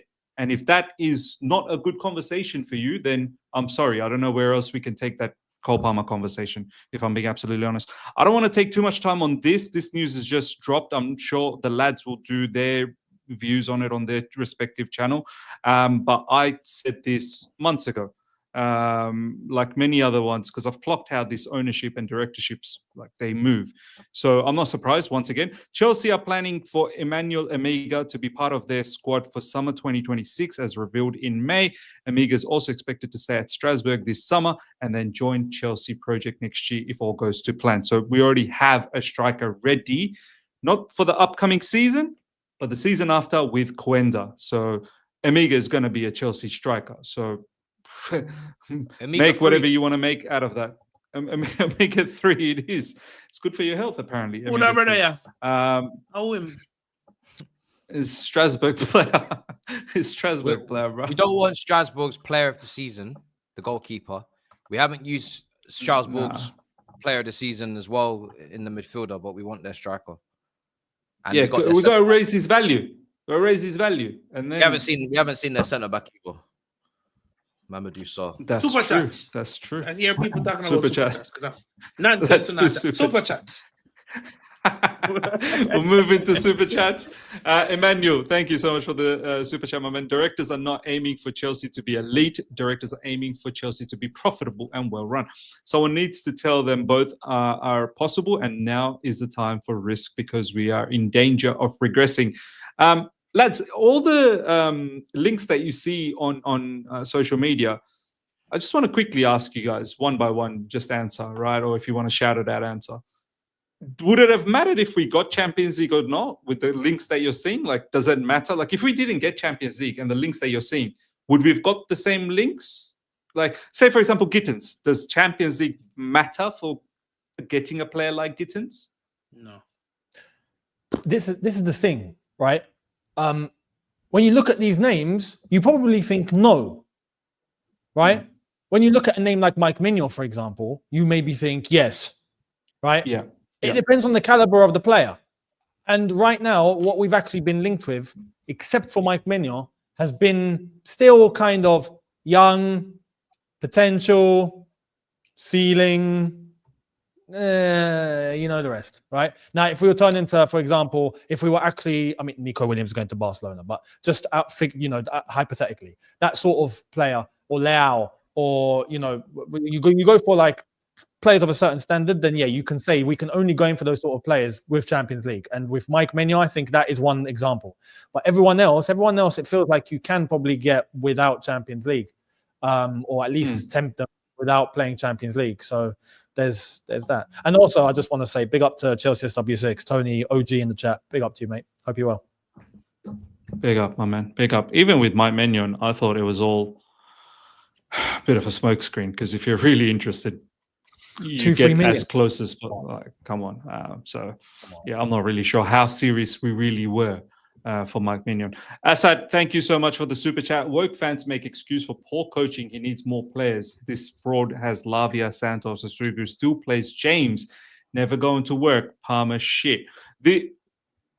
Palmer shit. Okay, I just realized what you just said right at the end. The only thing I'll say about Reece James, look, Reece James, you got to look at it in two separate ways here. On the ball and off the ball. Off the ball, I don't want Reece James to be defending in midfield zones. Understand what I'm trying to say, right? I don't want Reece James to be defending in midfield zones because he's not really aware of everything. I want him to defend out wide off the ball as a right back. On the ball, look, it's neither he nor there. We've seen him play in midfield. Sometimes he's done well. Sometimes he's not done well. But I get it. When we actually have genuine midfielders, why are you doing that? But Maresca is known to do this sort of stuff. Fullbacks, inverting, this, that, the other. I personally don't have a huge question mark on Reece James's ability on the ball in midfield. I have a huge question mark on Reece James's ability off the ball defending in midfield areas. He should be defending out wide. That's the only two differences, because he put up a stinker in off the ball against Flamengo. Asad, thank you so much again. Just criminal. He was out-coached by Felipe Luis from kickoff. We have the players demand this coach to coach these players. We won the Champions League with Timo Mount Havertz. I mean, I don't know what to say about that, man. I want to say real quick about Felipe Luis. I'm glad to see he's doing something pretty good and pretty quality out there. I wish him the best. He looks like he's got things in good order as a manager over there. So good to see. Yeah. Good to see. Is it me or he looks just the same? Like when he he looks exactly the same. Just the same. He's not aged. He had a very old face anyway. In my opinion. That's true. Like, yeah, true. It was old for me, was young. Yeah, just catching up to it. Yeah. Loco, thank you so much for the super chat, man. I'm impressed with how composed you all are. I've been crashing out since full time. This is all on Maresca. I mean, look, it's a serious competition, but I'm like, what am I going to crash out about? Like, we've got Champions League to look forward to. We've got next Premier League to look forward to. The only thing you can crash out on is the transfer business. We need to have a squad ready to compete next season for the Premier League and the Champions League. And if we don't have that, and Matise have said it repeatedly, and I've said it on my channel as well, you look at what the rivals are doing, and then you place yourself, where does Chelsea fall in that spectrum? See how Liverpool are moving. See how Manchester City are moving. Even Man United to a certain level. They're going to buy more. So like, where are we falling into that category? And Arsenal will definitely strengthen as well. That's the scary part. That's where you can crash out, to be honest. Jolino, thank you, my man. Brain dead reaction from you guys and the fans. Wow. Quite clear that Brazilian teams have a huge stamina advantage, and with Botafogo beating PSG, Luis said this too. We have the worst, least supportive fans. If anything, I was being supportive, and to be honest, the lads, I think they were just being critical about things that they found not quite the right way. I think at the end of the day, everyone's supporting us to go as far as possible. So I'm not sure what Gelino is really on about. If anything, we're giving respect to the level that Flamengo actually brought in, and that's on top of the result that we saw with PSG. If you remember, before the game, and this was all over the timeline, this was a lot of people saying this, after PSG lost to Botafogo, how many people were like, yo, Flamengo are top of the Brazilian league. We might be in for one hell of a game here. We already knew this, which is why we were saying about this game and during and after that we need to take it seriously. We need to be able to go with a team that can go out and win and not make any changes that's going to jeopardize that, which is exactly what happened. So we're not disrespecting the Brazilian league or Flamengo at all. If anything, it's the other way around. The problem is when you do a show that's an hour and 49 minutes, you get people that come in here and they're not here from the beginning. And we've already spoken about Flamengo and the quality and the uphill task we had, regardless playing them and how difficult it's going to be, the temperatures, etc. But if you just come in on 50 minutes and then you just heard the critical parts, then there's nothing we can do about that. Not going to start repeating ourselves from minute 1 all the way to minute 1 hour 50. We've already said these things, so I can't be asked. I said this from the last episode that Flamengo would be one of our most difficult games, and we might even lose. So said, so done. Exactly. So what do you want from us?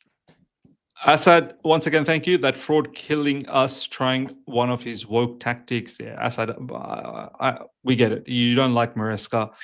I don't know how many times we have to keep saying. Yeah, I don't know how many times we have to say that. I don't think any of us had Maresca as number 1 choice, but it is what it is. It's what we've got, and he's not going anywhere. You're going to have to come up with some new commentary because it's getting a bit boring every week, the same stuff. Because, I'm tired of reading them out as well, if I'm being absolutely new characters. But thank you for the money, by the way. I really appreciate that. Aju, thank you so much. Ununice, you are right. That's why we don't see this Palmer at City team with system. Palmer didn't look that great. He needs space and bad defensive shape. Well, that's on him now to start developing, as Matisse said. That's the homework that he needs to do. And if he ain't going to do that, footballers' careers can go south so quick, it's not even fun. It's not even fun. Roman's descendant, thank you. Get Nico and Italian Kurt Angle out of my club. Italian Kurt Angle. Wow. Maresca, Italian Kurt Angle. I never looked at it that way. But nice one. All right, lads, we're going to wrap it up. Just quickly, Matisse, are we going to win the Club World Cup? Is that a yes? That seems like a yes. Oh, that's a no. Okay. No. Javon, if you want to win the Club World Cup? Sign some players, man. Javon, we're going to win the Club World Cup. We're going to compete against Tunisia, that Tunisian team, and then it's vibes after that. It's vibes after that. Ununice, we're going to win the Club World Cup. No, I don't think we'll win the Club World Cup. What I will say is, I know we need a draw against ES Tunis. I think we'll beat them, I'll be honest. And Belayli, their player who scored yesterday to get the win, man of the match. I'm happy with that because obviously, but he's suspended. Algerian. I'm kind of sorry for him. He's suspended. He won't play against us. That's a big loss for them. I know how much of a loss that is for them. So we should have it. Look, I'll be honest, if we don't beat ES Tunis, it's a big problem. Big problem. Big problem. I think we'll. And then we still gotta play Bayern. And then Bayern Munich. I'm putting it out there. I think we're going to win the Club World Cup. I just have this feeling we're going to win the Club World Cup. So just saying it out there. That's what you're smoking. That's really nice to hear, you know.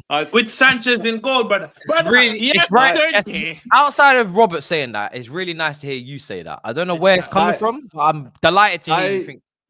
I just think, as Matisse said it a while ago, this isn't because I trust the project or I trust the owners. This is in spite of all of that. I just feel this group might just do something. I just think, I don't know.